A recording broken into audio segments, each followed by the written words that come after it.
साथियों, आत्मनिर्भर भारत अभियान में आगे बढ़ते हुए कोरोना काल से संघर्ष करते हुए आज आपने इस एजीएम में जो पीपल, प्लेनेट एंड प्रॉफिट का विषय उठाया गया है वो भी बहुत महत्वपूर्ण है। कुछ लोगों को लगता है कि ये तीनों एक दूसरे के ऑपोजिट है, विरोधाभासी है, लेकिन ऐसा नहीं है। पीपल, प्लेनेट एंड प्रॉफिट एक दूसरे से इंटरलिंक है। ये तीनों एक साथ फ्लरिश कर सकते हैं, को एग्जिस्ट कर सकते हैं। मैं आपको कुछ उदाहरण देकर समझाता हूं। जैसे भारत में हमने एलईडी बल्ब का एक बहुत बड़ा अभियान चलाया।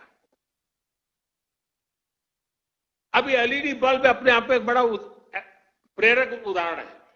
5-6 वर्ष पहले एक एलईडी बल्ब 350 रुपये से भी ज्यादा में मिलता था। आज वही बल्ब 50 रुपये तक में मिल जाता है। आप सोचिए, कीमत कम होने से देश भर में करोड़ों करोड़ों की संख्या में एलईडी बल्ब घर घर पहुंचे हैं, स्ट्रीट लाइट्स में लग रहे हैं। ये क्वांटिटी इतनी बड़ी है कि इससे उत्पादन की लागत कम हुई है और प्रॉफिट भी बढ़ा है। इससे लाभ किसको मिला है? पीपल को, आम देशवासी को, जिसका बिजली का बिल कम हुआ है। एक मोटा मोटा अंदाज में लगा सकता हूं, आज प्रतिवर्ष एवरी ईयर देशवासियों के करीब करीब 19,000 करोड़ रुपए बिजली के बिल में एलईडी की वजह से बच रहे हैं।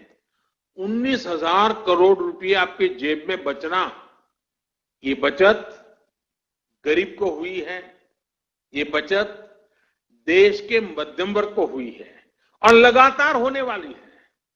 इसका लाभ प्लेनेट को भी हुआ है। सरकारी एजेंसियों ने जितने एलईडी बल्ब कम कीमत पर बेचे हैं, अकेले उससे ही हर साल करीब करीब 4 करोड़ टन कार्बन डाइऑक्साइड का एमिशन कम हुआ है। यानी प्रॉफिट दोनों को है, दोनों के लिए विन विन सिचुएशन है। उत्पादक भी कमाता है, विक्रेता भी कमाता है और खरीदार भी कमाता है, और प्लेनेट का तो भला हुआ ही हुआ है।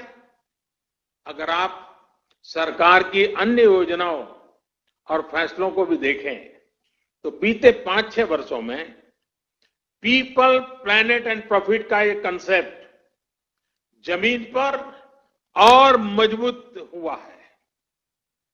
अब जैसे अभी आपने भी देखा है कि कैसे सरकार का बहुत ज्यादा जोर इनलैंड वाटरवेज पर है। हल्दिया से बनारस तक तो वाटरवेज चालू हो चुका है। अब मैं बनारस का एमपी हूं, इसलिए मुझे आपसे जुड़ने हुए आनंद भी आता है। अब वो चालू भी हो चुका है। अब नॉर्थ ईस्ट में भी वाटरवेज बढ़ाया जा रहा है। इन वाटरवेज से पीपल का फायदा है, क्योंकि इससे लॉजिस्टिक्स का खर्च कम होता है। इन वाटरवेज से प्लेनेट का भी फायदा है, क्योंकि इससे ईंधन कम जलता है।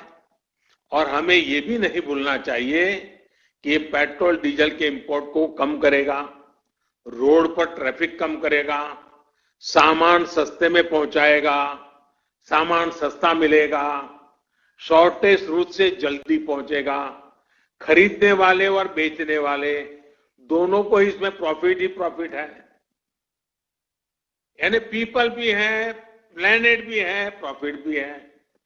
साथियों, भारत में एक और अभियान अभी चल रहा है, देश को सिंगल यूज प्लास्टिक से मुक्त करने का। इसमें पीपल, प्लेनेट और प्रॉफिट तीनों ही विषय एड्रेस होते हैं। विशेषकर पश्चिम बंगाल के लिए तो ये बहुत ही फायदेमंद है। इससे आपके यहां जूट का कारोबार बढ़ने की संभावना अनेक गुना बढ़ जाती है। और मैं तो आपसे पूछूंगा, क्या आप लोगों ने इसका फायदा उठाया कि नहीं उठाया? क्या अब पैकेजिंग मटेरियल, नई नई वैरायटीज, नए नए थैलिए, नए नए पर्स प्लास्टिक की जगह पर जूट से बनाना शुरू किया कि नहीं किया? एक तरह से मैं कहूंगा ये एक निर्णय, सिंगल यूज प्लास्टिक से मुक्ति का एक निर्णय, आप आईसीसी के मेंबर जो उस इलाके में ज्यादा काम करते हैं, आपकी तो पांचों उंगलियां घी में है और आपको तो इस मौके का और फायदा उठाना चाहिए।